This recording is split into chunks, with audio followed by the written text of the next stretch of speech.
देखिए, हरियाणा विधानसभा के चुनाव के बाद आए एग्जिट पोल को लेकर कांग्रेस के नेता बहुत उत्साहित हैं, बहुत खुश हैं और अब कांग्रेस के नेताओं को इस बात का पूरा भरोसा है कि 10 साल के बाद कांग्रेस की राज्य में वापसी हो जाएगी। लेकिन इसके साथ ही एक सबसे बड़ी बहस, सबसे बड़ी लड़ाई इस बात की भी जारी है कि आखिर मुख्यमंत्री कौन होगा।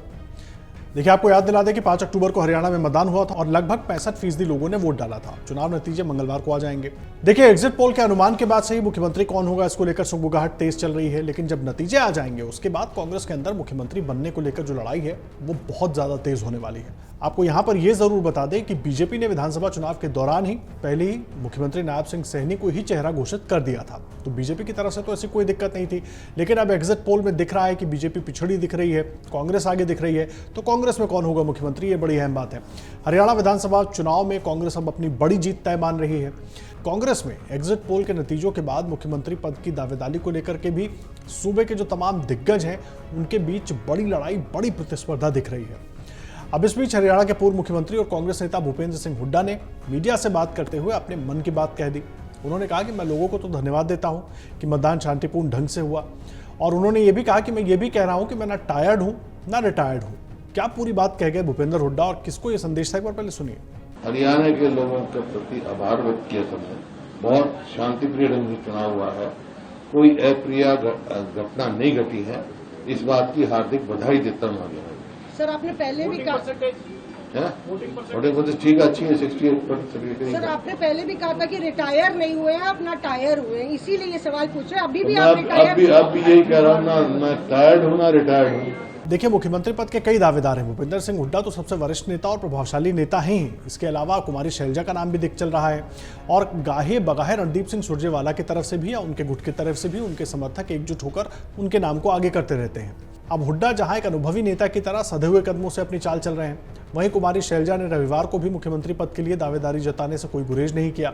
वरिष्ठ नेताओं के बीच चल रही इस रशाकशी के चुनावी नतीजे आने के साथ ही और तेज होने को देखते हुए ही कांग्रेस हाईकमान ने केंद्रीय पर्यवेक्षकों के चयन से लेकर उन्हें चंडीगढ़ भेजने की रूपरेखा तैयार करनी शुरू कर दी है। इसी बीच जब कांग्रेस सांसद दीपेंद्र हुड्डा ने कहा कि लोगों ने मुझे भारी बहुमत से जिताकर दिल्ली भेजा है, मेरे ऊपर बड़ी जिम्मेदारी है, जहां तक लक्ष्य की बात है तो हमारा एकमात्र लक्ष्य बदलाव था, जहां तक प्रक्रिया की बात है तो ये स्पष्ट है। सुनिए।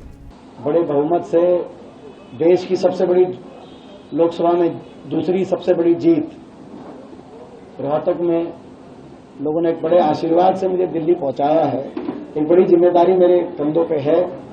और जहां तक प्रक्रिया की बात है, प्रक्रिया की बात वो भी मैंने आपको समझा दिया। प्रोजेक्ट कौन किसको क्या प्रोजेक्ट करता है, हमारा काम प्रोजेक्ट का नहीं है, वो प्रोजेक्ट का काम आप लोग का रहता है। आप लोग ये प्रश्न पूछ के आप किसको प्रोजेक्ट कर दें, और ये प्रश्न आप किससे ना पूछें किसको किसका प्रोजेक्शन खराब कर दें। वो प्रोजेक्शन किसका ठीक आप करेंगे, किसको प्रोजेक्ट करेंगे, तो आप लोग का काम रहेगा।